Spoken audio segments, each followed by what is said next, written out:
여러분, 카지노 좋아하시나요? 카지노는 카드게임이나 슬롯머신, 룰렛 같은 도박을 합법적으로 할 수 있는 장소로 우리나라에선 유일하게 당월랜드가 내국인의 출입을 허용하고 있죠.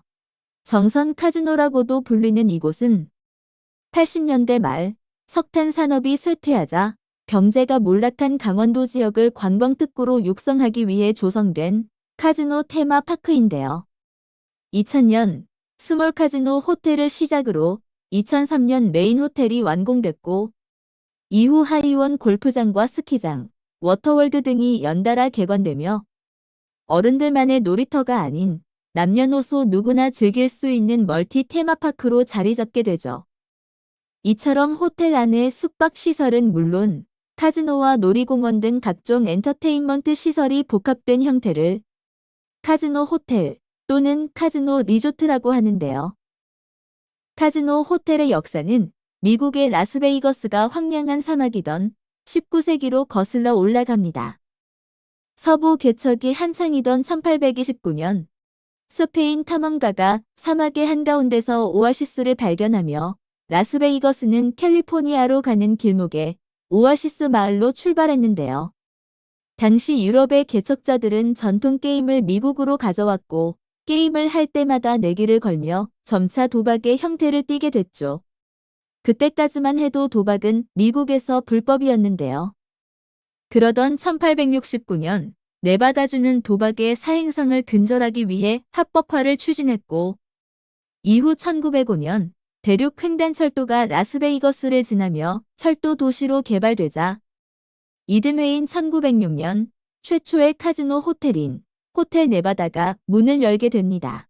하지만 불과 3년 만에 도박은 다시 불법화되며 카지노는 문을 닫게 되는데 그러던 1929년 월스트리트의 주가가 대폭락하며 대공황이 찾아오자 1차 대전 이후 경제대국으로 부상하고 있던 미국 경제에 적신호가 켜지고 기업의 줄도산과 함께 실직자들이 속출하자 후보 대통령은 후보댐 건설이라는 대규모 공공사업을 추진하게 되는데요. 이는 중서부를 가로지르는 콜로라도 강이 수량을 조절해 인근 사막지역으로 물을 공급하면서 동시에 일자리 창출이라는 두 마리 토끼를 노린 그의 빅픽처였죠.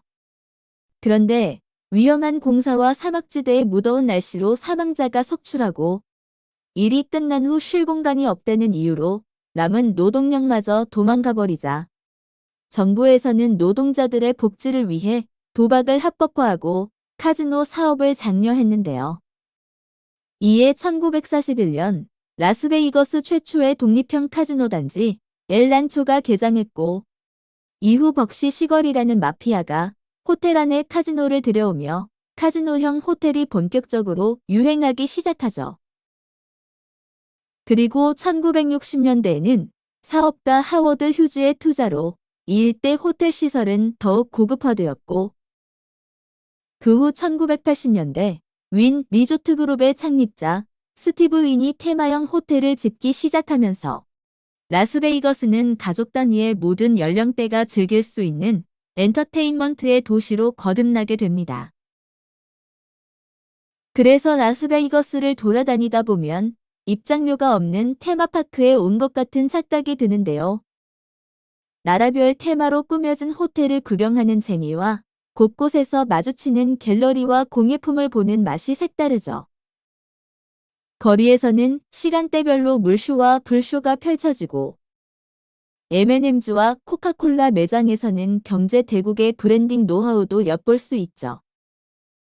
밤에 네온 사인이 만들어낸 컬러풀한 야경 또한 빼놓을 수 없는 볼거리인데요. 도박을 좋아하지 않아도 이곳에서 즐길 거리는 무궁무진하죠.